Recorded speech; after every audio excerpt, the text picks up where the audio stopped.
Oh!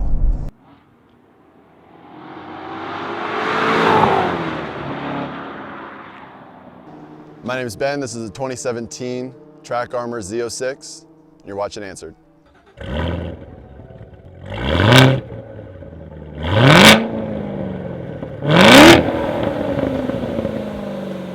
So we were originally looking at an M4 GT350 and a GTR.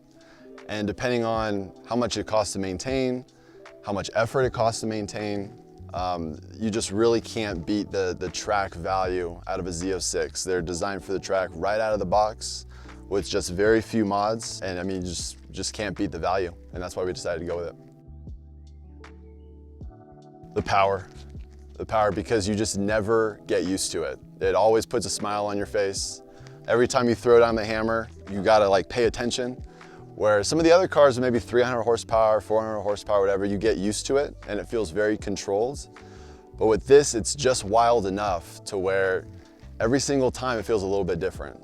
And cars never really pull away from you on the track. You might get a little Miata in the twists and turns that pull up to you pretty fast, but at the end of the day, you blow right by them. So my least favorite thing is what I tell people, it feels like it's an MMA fighter in a suit, where it might be like walking around nice and cordial, but you just get this feeling like it just wants to rip it off and punch a hole in your face, because it's never tame. It's really weird. Like you go through a parking lot, it hates going slow, it hates going over speed bumps. And another thing too is because it's so low and so nosy, that there's literally certain gas stations in my mind around town that I can't go to because I can't get up the driveway, I can't go down the driveway. So you kind of have to map out your route with the Z06. We don't have too many modifications. I mean, it comes with plenty of power, plenty of grip. We've got the APR front splitter, the APR chassis mount wing. We've got Cray wheels, forged monoblocks, 19-inch, 20-inch. And then it's all the way down on its lowering bolts, and that's it.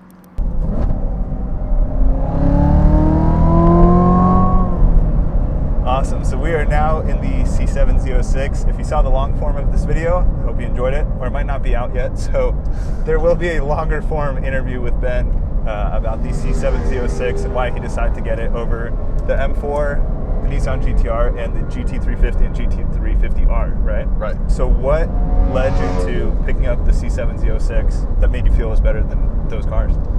So the C7 Z06, I felt like there was just more bang for your buck. You could get so much more performance for $60,000 because all those cars that we were looking at were selling for about 60. Yeah. And we just wanted the most badass car that you could grow into for a long period of time. And the C7 Z06 just has everything right out of the box. And you've taken it on the track? Yeah, we've done 2 track events. We've done Buttonwillow and Chuckwalla. And then we're doing Auto Club in a couple weeks. But the thing about Buttonwillow and Chuckwalla is these gears are so tall, you really only flip between 1 or 2 gears.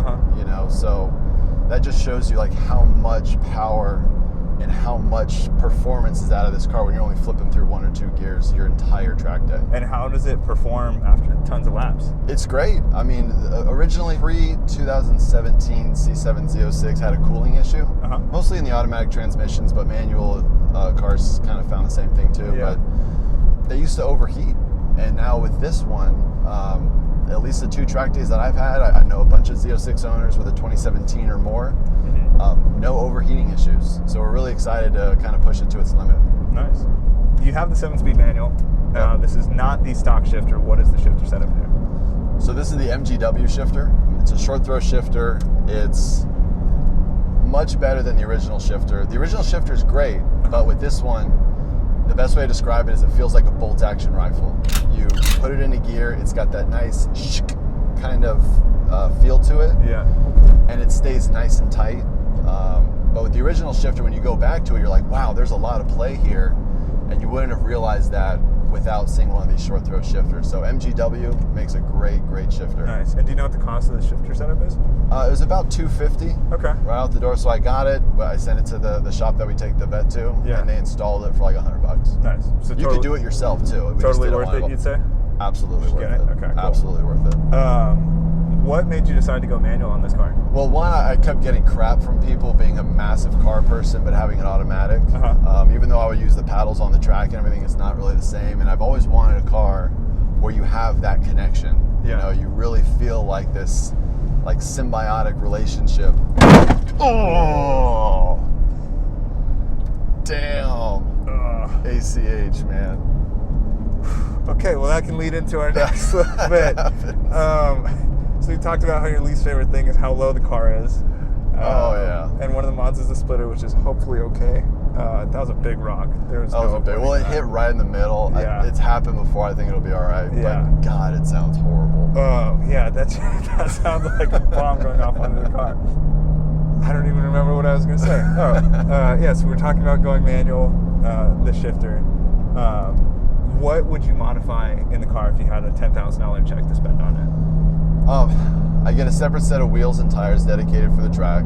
Those tires would probably be racing slicks, probably Pirellis or something like that. Yeah. And then I would do aero. I mean, a lot of aero's already done on the car.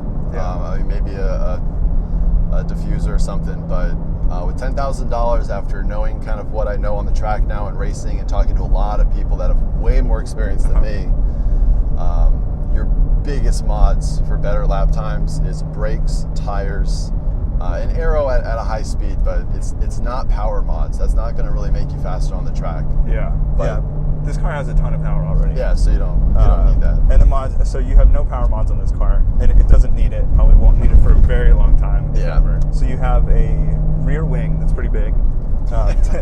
Tell me about that, because it looks like it protrudes out further than the car if you're looking at it straight on from the rear. Yeah, I think it's about 71 inches. It's about a half an inch shorter on each side than the width of the car itself. So it doesn't protrude wider than your mirror, so you at least have that point of reference while you're driving. But it's a chassis mount wing from APR, super, super light. Yeah.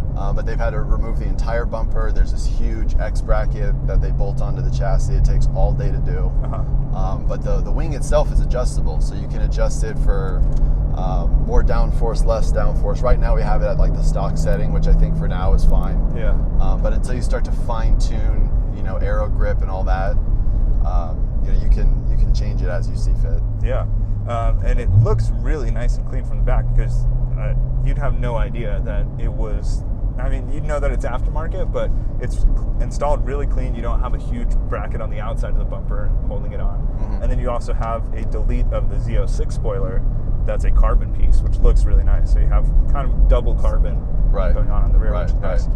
The one thing with that, and I noticed this because I was putting my camera bag in the trunk, is if you want to access the trunk, since it is chassis mounted and not hatch mounted, you have to go from the sides.